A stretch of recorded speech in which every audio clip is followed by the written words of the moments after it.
Mike, thank you very much for taking part in the 60-second interview series with Global Sports Jobs. Please explain who you are and what you currently do.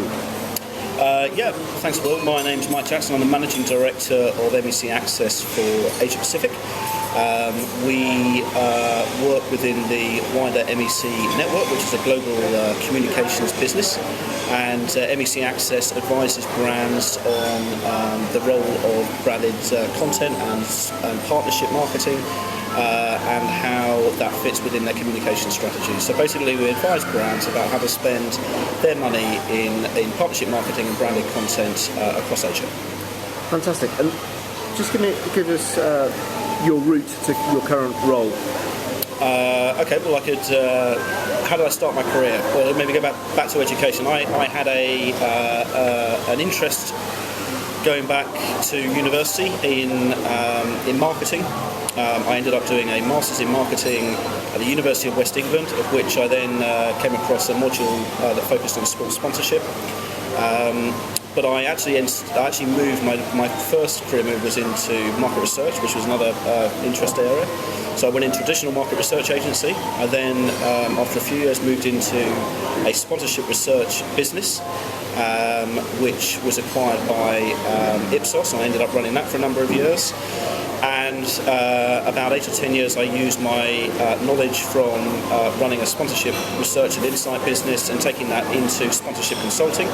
So I moved into a consultancy role within WPP, working for one of the major media communication agency called Mindshare, based in London, working on from a variety of big global brands, advising them on sports marketing and partnership marketing strategy.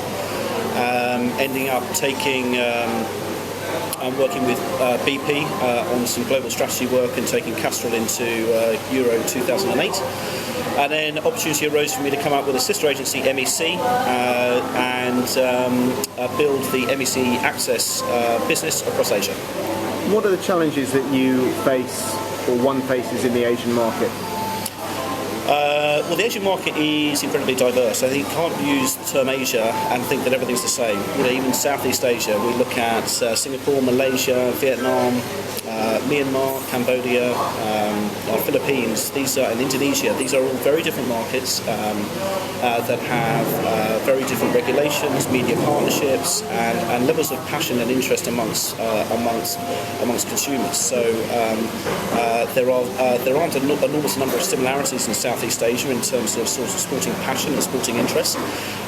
Likewise, if you go to China and Korea and Japan and India, we can see that basketball and baseball have a significant passion point in North Asia, whereas in India we know the passion of cricket from our knowledge. So there are various different challenges in different markets, understanding consumers, understanding the media, understanding how brands need to interact with consumers through new media are all issues that we face. The other area that I think is important is that there is still quite a clear educational role on how we move brands and clients to understand the role of partnership marketing relative to other traditional areas of communications. Thank you, Mike. Final question, what's your favourite interview question and why? My favourite interview question, I'm known to be a little bit punchy in interviews, so I would probably ask the question, why should I employ you? What are you hoping the response to be? I'm looking for people to be very clear and articulate what their key strengths are. Not only what their key strengths are, but how it's going to benefit my business. So I understand very quickly what their major attributes are, and I also understand if they get my business and have knowledge of my business. Mike, wishing you all the very best. Thank you very much. Thanks.